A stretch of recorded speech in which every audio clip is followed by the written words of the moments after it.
Well, the first event is planned for the city of Los Angeles. It's often referred to the city of angels, but how many of us know how to research what angels do?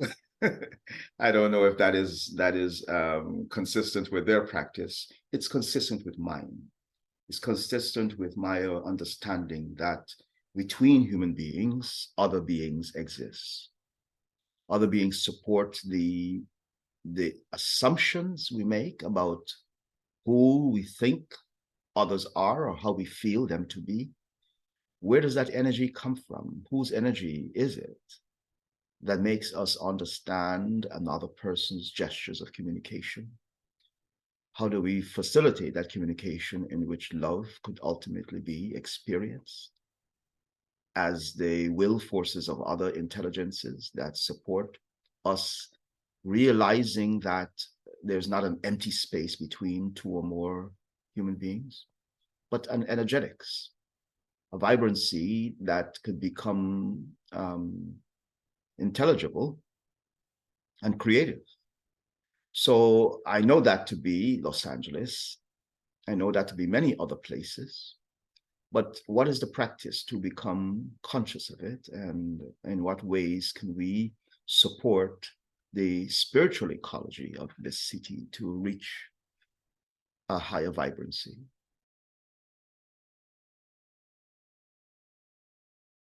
The other place that has been considered is Ghana in West Africa, a port of departure for many Africans who were enslaved. And this story has many depths, physical, historical, cultural, economical, and now, in a way, we know ecological. So part of the interest there is what are the dynamics of repair? How are we contributing back to the restoration of the wisdom of Africa, of the integrity of its wisdom schools, its mystery schools, its initiation traditions, its cultural heritages?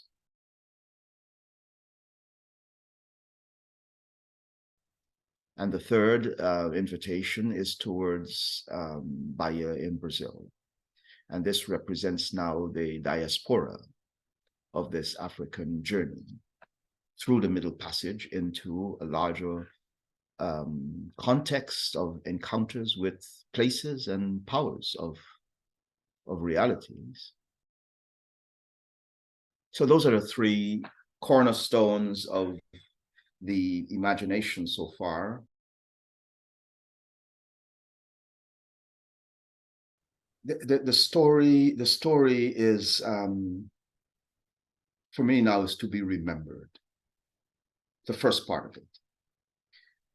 In the historical context, we saw a dismemberment of the communities of memory from Africa to the diaspora. This dismemberment represents the first stage of initiation, where a person is taken away from what is known and put into an ordeal. And that's the middle part, or we call the Middle Passage. And it lasted 400 years. So it's bigger than just taking a person from one place to the next. This is something far more significant than just relocating human energies and will. This is a relationship between the physical human reality and the spiritual worlds, the ancestral worlds and the cosmological worlds. And so for me, the remembering is putting back together a community of practice that now has to deal with the transcendence of their particular cultural histories and ask, what does the future want from us now that we are in the places where we are, that we have these kinds of knowings that we do have? And what kind of choices can we find within the story of belonging to this earth sphere? And how can we really enter the mysteries and ask again, in what ways can we serve something other than self-interest, something other than not being seen by certain people? These things don't really matter because ultimately the stars see us. Ultimately, the planet knows our footprint. And can this kind of meeting between two or more Black men at this time create a harmonic vibrancy towards a better world? Why the 3? Because it's a sacred number. So it's an engagement with our history, our present circumstances, and our future. Time is not stuck as and is in the world. There is no thing that it is this. Everything is becoming based on what it was, what influences it takes up, and the potential in it for growth and development.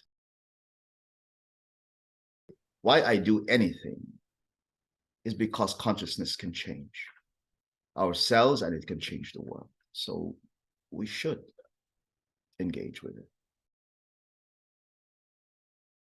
The way we have learned to feel our reality. Most people only feel it through the pain and the suffering and the trauma and the crisis. And I know that there is light, love, and life at other levels. And we just need to know how to lift that veil to allow those energies to then come in as part of our interaction. This is what we're calling sacred hospitality. For me, it's really just hosting people at a level in which they can feel better about their future.